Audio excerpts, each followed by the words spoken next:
Omid Koukbey was a doctoral student in the physics department at the University of Texas at Austin when he was arrested without warning while visiting his family in Iran in February of 2011.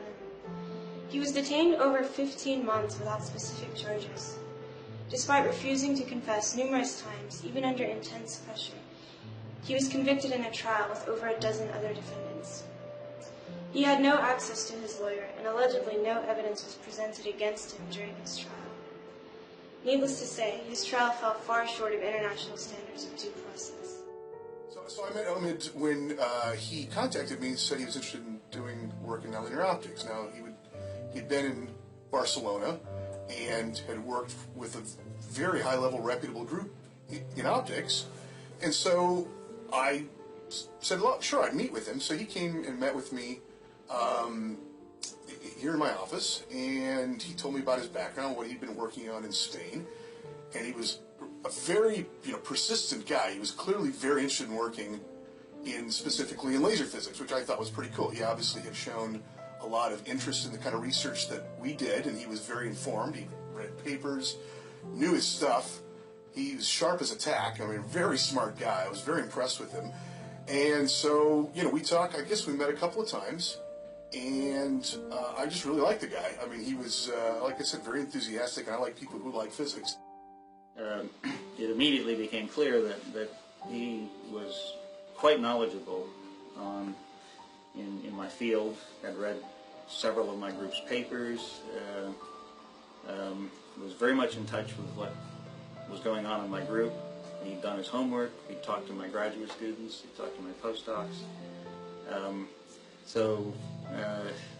This was a guy that, despite his quietness, sometimes self-effacing manner, he knew what was going on. He just had this sort of quiet intelligence that made him very likable and memorable.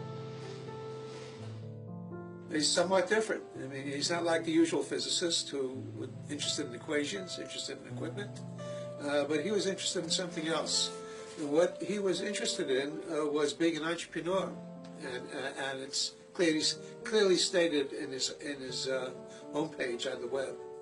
And as I was told and informed, he really wanted to start a technology business in Iran. Omid was a bright and talented experimental physicist in his field of optics. He ranked 29th in the Iranian university entrance exams, which are held annually with over 1 million participants.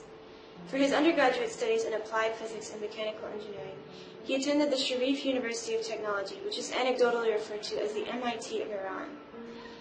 He then went on to obtain advanced degrees in optics at the Polytechnic University of Catalonia and the Institute for Photonic Sciences in Spain. In addition to his scholarly achievements, he was also very active in entrepreneurship and industry. In 2010, he started his first and only semester at UT Austin.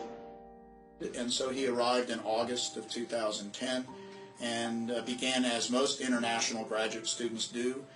He was paid as a TA with state funds to teach undergraduates in courses. He also was studying our core graduate classes, and he took electricity and magnetism, which relates to his interest in optics.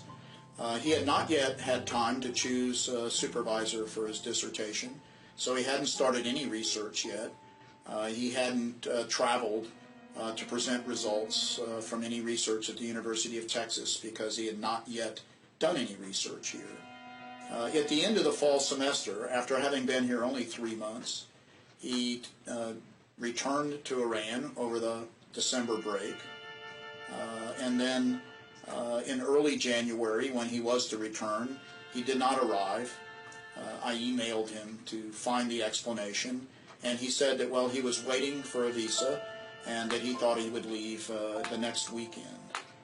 I then got an email confirming his visa, and so we were expecting him and were surprised when he did not arrive. We later learned, when his family asked to withdraw him from graduate school, the initial explanation was that he had been in an accident. But later in March, we learned that, in fact, he had been arrested. And so I told him that, yeah, I would take him on in my group. Now, we never got past that because he came, I guess, for a semester, and then unfortunately his trip back to Iran happened. So, I mean, I personally was pretty upset when I heard about that because I really liked the guy. I mean, he was, you know, really sharp guy. I like people who took an interest in my work specifically. So, you know, it was pretty upsetting when I found out what happened, and I'm still upset about it. I think it's extremely unfair. I mean, his intentions, I think were completely innocent. He was just interested in working in nonlinear optics, and wanted to get his hands dirty. Doctors Arash and Kamiyar Alai are two HIV researchers whose pioneering work in HIV treatment and prevention programs has gained international recognition. They were arrested in 2008 under similar circumstances to Omid Koukbی. Hi, my name is Kamiyar Alai. I want to talk about Omid Koukbí. He was a doctoral student at Texas University. He was informed that his mother is sick, so he went to Iran to visit his mother. But unfortunately, he got arrested and he was sentenced 10 years to be in prison. I had a similar story. When I was a doctoral student in the US, I went to Iran to visit my family because I missed them. But unfortunately, I got arrested without any notification, and I was sentenced for 3 years. But thanks to a lot of international organizations that they called for my release, and that was the reason I'm here. I want to ask you to call for his release, and I want to ask officials of Iran to give a gift for the new Iranian year, New Year for Iranian, which is in March 21st, to release Omid, so he can return to the US to continue his education and to achieve his main goal, which is contribution to the science. Thank you. سلام، من آرش علایی هستم، پزشک در زمینه ایدز فعالیت میکنم. افتخار داشتم حدود 7 ماه در بند 350 زندان اوین با امید کوکبی در یک بند زندانی باشیم.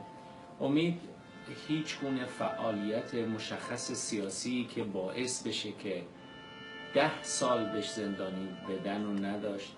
فقط یک دانشجویی بود که فعال بود در زمینه تحقیق و دوست داشت کمک بکنه به همکلاسیاش، به دانشگاهش در زمینه همکاری‌های دانشگاهی.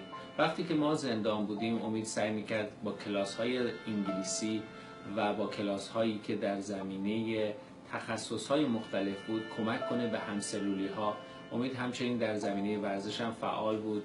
در حیات زندان که ما امکان ورزش داشتیم فعالیت‌های ورزشی زیادی میکرد. روحیش همیشه خوب بود و چون اعتقاد داشت که هیچ گونه فعالیتی برخلاف قانون یا برخلاف امنیت ملی انجام نداده، به این خاطر همیشه فعالیت‌هاش رو در زمینه علمی گسترش میداد و سعی میکرد جوی که پیرامونشه تحت تاثیر قرار بده از لحاظ برنامه‌های علمی. If you ask what's tragic about this, probably the most tragic thing for Iran is that it's lost someone who could really have helped their scientific base. Because with his knowledge and enthusiasm and thrust to do things, he certainly would have contributed to Iranian society. And I hope that the government and the Ayatollah will consider this when they consider whether he deserves a pardon or a new hearing. And if he has a new hearing, I certainly hope that it's done under proper auspices, where he can defend himself, where the charges are clear. This is a very severe sentence, even for someone who is guilty of something, let alone a severe sentence for someone who may be framed up because they want something out of him. So anyway, I do ask for compassion by the Iranian government. We would really much like to have him back. He's an excellent scientist, and he will do fantastic research if he's allowed to.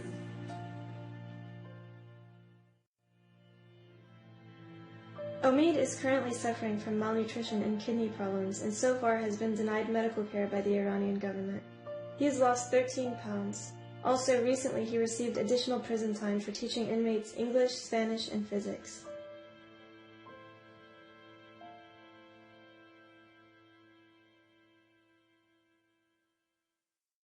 Students go home to see family once in a while, so that thing can happen to us, so please sign a petition for him. Free Omid. Please sign the petition, Free Omid. Free Omid. Bring Omid back to UT. Sign the petition for Omid. Fair trial for Omid.